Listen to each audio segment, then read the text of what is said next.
Hello and welcome everyone, Carman back with another video, and today I'm going to be sharing with you on how to install window visors on your Mercedes ML Class W164. So without wasting any time, let's get started.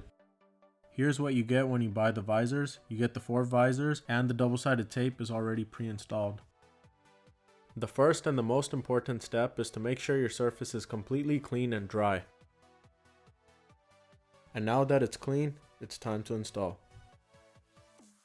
The easiest way to install these visors is align it with the corner of the door, and to make the job even easier, I'm going to open the door.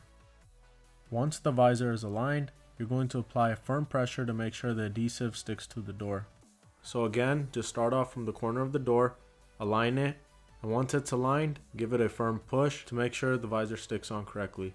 And here are the final results. I hope you guys enjoyed this video, and if this video has helped you out, please give it a like and share. And if you have any questions or comments, please leave them down below, and I'll see you guys soon with another video. Thank you.